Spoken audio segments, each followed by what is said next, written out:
Corneille Essay, bonjour Corneille. Bonjour James. Généralement, quand vous êtes dans cette position, c'est la une des journaux. Heureusement, depuis maintenant, à partir d'aujourd'hui. Sauf erreur de ma part, le jeudi dernier, vous étiez déjà là. Tu dates déjà là, oui. Voilà, donc pour la première fois, moi je vous reçois. La chronique environnement et nous parlons de la 67e réunion de la Commission baleinière internationale et ce qu'il faut retenir de cette commission. J'ai déjà dit en introduction avant votre arrivée que au cours de cette commission, il était question de voter pour ou contre la mise en place d'un sanctuaire pour les baleines en haute mer. Ce sanctuaire n'existera pas puisque beaucoup d'États ont voté contre. Et parmi ces États, le Bénin. Commençons déjà en termes de questions par nous demander, cette rencontre s'est déroulée entre le 4 et le 14 septembre à Florentinopolis au Brésil.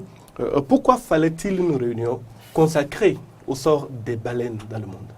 Merci James, c'est là toute la question, c'est là tout le débat. Il faut commencer par dire que c'est la Commission baleinière internationale, c'est un peu comme le Conseil de sécurité des baleines. C'est-à-dire c'est l'instance internationale qui s'occupe de suivre l'espèce et de voir les menaces qui pèsent sur l'espèce et dans quelle mesure protéger ces espèces.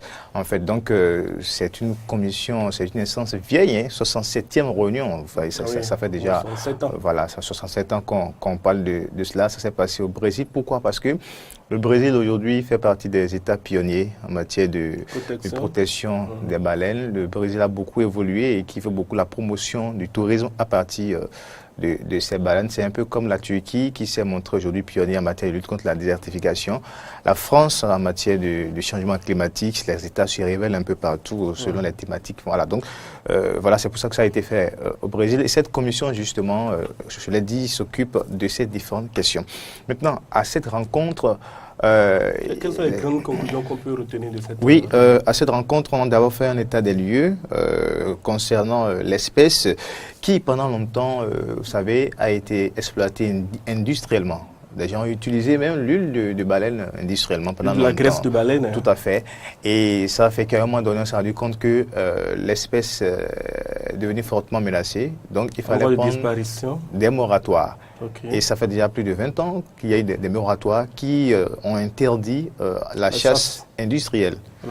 Pour ce qui est de l'exploitation commerciale, en matière de consommation simple, je crois qu'il y a ce moratoire prévu des quotas pour surtout des régions ou des pays qui l'utilisent rien que pour des besoins de consommation, comme la Russie, Norvège, le Japon, quelques États au niveau du Canada, surtout les pays qui sont des pays polaires et qui vivent le long des côtes. Voilà, donc c'est ce que le moratoire a prévu. Maintenant, à cette conférence, il y a certains pays, notamment le Japon, qui ont voulu que ce moratoire soit levé et que la chasse ou la pêche industrielle puisse reprendre. Mais malheureusement, pour ce projet, ça n'a pas été le cas. Pour le Japon, justement, et les pays qui se sont alliés autour du Japon pour quand même que le moratoire soit levé. Donc, ça fait première chose. Deuxième leçon à retenir, bien deuxième conclusion, c'est qu'il y a le projet du sanctuaire des baleines. En fait, ça vient du Brésil et c'est aussi un projet, c'est un vieux projet également. Mais à cette conférence, ce lobby de pays commandité par le Japon a voulu quand même que ce projet n'ait pas lieu. Pour le moment, parce que ça peut revenir dans 2 ans. La conférence se tient tous les 2 ans, ça peut revenir en 2020, ça peut toujours revenir. Mais les États ont voté contre. Le projet, c'était quoi? C'est au niveau de l'océan Atlantique, surtout quand vous prenez l'Afrique, la partie ouest de l'Afrique et la partie est de l'Amérique et au niveau du Pacifique tout le long. C'est une grande zone où les baleines se reproduisent, y vivent. Donc, qu'est-ce qu'il faut faire? Il faut déclarer ces zones-là, zones interdites, voilà. Chasse, exploitation et autres, on doit pouvoir protéger. Donc, c'est tout le projet en réalité. Le problème surtout avec les baleines, si je puis me permettre, c'est que les baleines migrent. Et que si un pays fait la chasse aux baleines, il détruit l'espèce et il entame forcément les relèves de baleines qui peuvent aller sur les côtes des autres pays. Et donc, chaque fois que le Japon obtient des victoires comme celle-là, c'est quand même un coup dur porté à la protection de l'espèce, n'est-ce pas? Non, c'est justement la question. Encore que jusqu'à aujourd'hui, en réalité, tel que certains pays le font, je ne citerai pas forcément pour ce cas-ci le Japon, mais il y a certains pays qui mettent cette exploitation-là sous le coup des recherches scientifiques, parce que le moratoire n'a pas interdit que l'espèce, pour des recherches scientifiques laboratoires. Donc, beaucoup de pays mettent ça en avant, mais vont violer les eaux des autres territoires d'autres pour ramasser les baleines. Donc, c'est ça en réalité. Donc, le sanctuaire en réalité, c'est que c'est comme une zone qui a été identifiée, réserve de baleines. Il faut alors qu'au niveau de toute la ligne côtière à ce niveau-là, qu'on puisse quand même créer cette zone interdite, protégée maintenant, pour que les baleines puissent quand même se développer normalement et conserver l'espèce. Mais ce projet n'est pas encore passé. Nous allons suivre les explications de M. Dossou José Aboudjenou de Nature Tropicale, qui fait partie des acteurs aussi qui militent pour la préservation de l'espèce au Bénin. Il a pris part à la conférence qui s'est tenue à Floriantinópolis au Brésil avec un autre acteur de la société civile aussi, de l'ONG Eco Bénin, M. Amoussou de l'ONG Eco Bénin, et bien entendu le représentant officiel du Bénin qui est un cadre du ministère de l'Agriculture. Au cours de la rencontre de Florianópolis, je crois que c'était un aspect déterminant. Il faut voter pour lever ce moratoire. Les votes ont été faits. Heureusement, le moratoire n'a pas été levé. Ça veut dire que les baleines ont encore de la chance devant elles parce que la chasse commerciale n'est pas autorisée. Le deuxième aspect qui est très important et surtout qui marque au niveau Afrique, vous voyez, au niveau de l'océan Atlantique, surtout au sud, c'est-à-dire que à partir de fin Nigeria ou Gabon jusqu'en Afrique du Sud et du côté Amérique du Sud en allant vers le Brésil, l'Uruguay et autres, c'est que cette partie est une partie très très riche en espèces de baleines.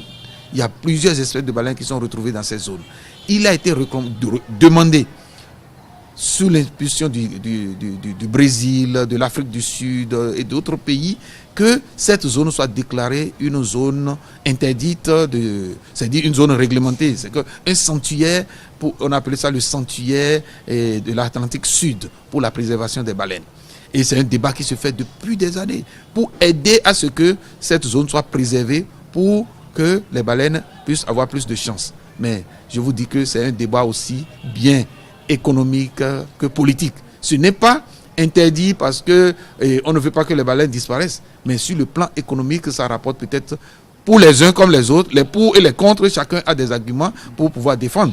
Et là, pour ceux qui ont voté contre la présence de ce sanctuaire, pour eux, on doit avoir une zone libre de faire toutes sortes de pêche. Parce que quand on parle du milieu marin, ce n'est pas seulement les baleines.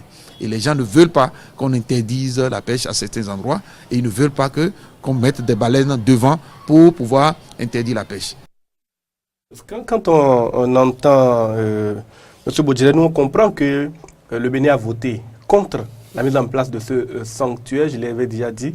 Est-ce que vous pouvez nous dire pourquoi le Bénin vote contre un projet comme celui-là alors que le Bénin souhaite faire dans la promotion du tourisme balnéaire ou baleinier? En fait, c'est une option, c'est un vote du Bénin qui nous laisse aussi dans certaines interrogations.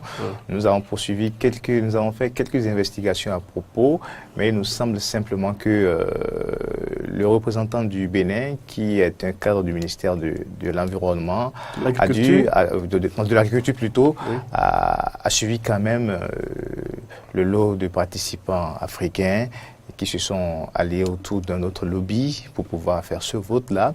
Mais toujours est-il que c'est contradictoire par rapport aux engagements pris par le Bénin au plan international. Quels sont ces engagements-là rapidement? Quand vous prenez la Convention cadre des Nations Unies sur la diversité biologique qui a 3 objectifs. Et le Bénin est parti à cette convention. Le Bénin fait partie de la Convention. Le Bénin a ratifié cette Convention. Il y a 3 objectifs. Le premier objectif, c'est quoi? Il faut conserver les ressources que nous avons en matière de biodiversité. Ensuite, deuxième objectif, il faut penser à la gestion durable de ces ressources. Et troisième objectif, il faut faire le partage juste de l'utilisation en matière, ce qui découle de l'utilisation de ces... Il faut faire le partage juste.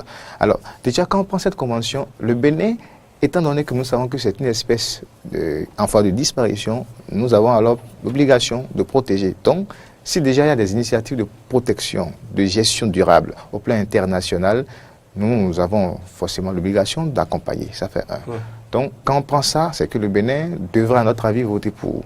Et quand on prend maintenant le programme d'action du gouvernement, le PAG, où on insiste surtout sur le tourisme. Le président Patrice Talon a beaucoup parlé du tourisme, et ces derniers jours, on va parler aussi du tourisme balnéaire.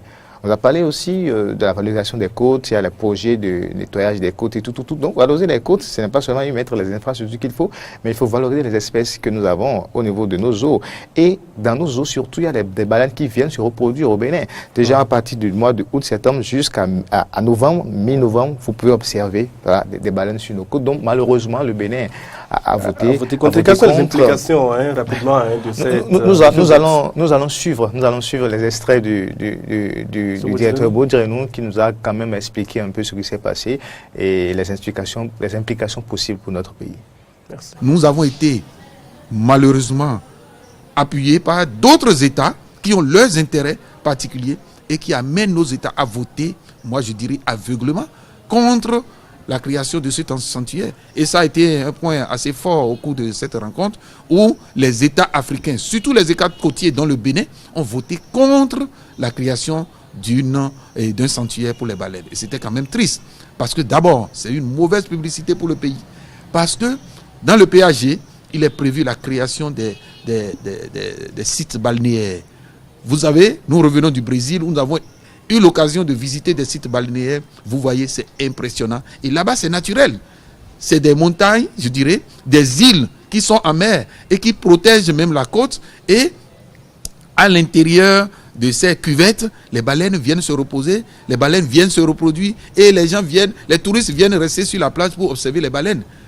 Encore, pour d'autres espèces, il faut aller en mer. Mais c'est que naturellement, au Brésil, c'était un lieu symbolique qui a été choisi parce que vous pouvez observer ces baleines même à partir de la plage. Et c'était intéressant.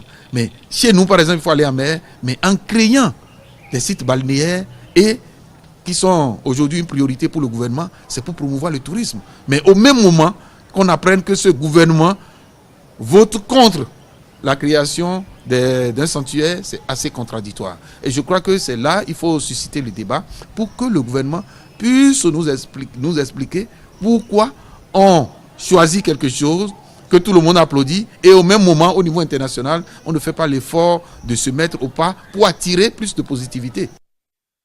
Pas toujours facile non plus, parce que les lobbies internationaux peuvent influencer les États. Il faut vraiment beaucoup de volonté politique et aussi des acteurs. Nous sommes des États, nous sommes un État souverain.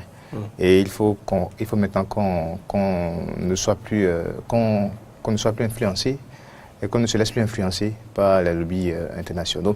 Et ce que nous avons, l'autre information à compléter, c'est que ce projet justement a reçu, nous savons que ça a reçu la caution favorable du ministère de l'Environnement, le ministère du cadre de vie justement. Nous savons. Qu'est-ce qui s'est passé par la suite de ces investigations? Nous allons y revenir certainement lorsque nous aurons toutes les informations, mais nous disons encore, le débat est lancé et il ne faudra pas qu'on cherche autre chose et qu'on fait le contraire de ce qu'on cherche. Quand vous prenez le ministère de l'Agriculture, le ministère de l'Environnement, il y a des projets, il y a des politiques qui sont parfois contradictoires, qui sur le terrain sont comme des antagonismes et ça ne fait pas avancer le pays en matière de protection de l'environnement. Nous allons donc investiguer et essayer de comprendre tout ce qui s'est passé en la matière. Merci à vous, Koné Aissé, pour la chronique environnement. Il faut aussi préciser que nous avons eu ces images grâce à M. Baudrenou de Nature Tropicale, parce qu'on n'était pas au Brésil. On n'était pas effectivement au Brésil à l'occasion de ce 67e sommet, 67e réunion de la Commission baleinière internationale. Merci, Koné Aissé. Et à jeudi prochain pour la prochaine chronique environnement. Nous prendrons un peu plus de temps pour parler d'environnement.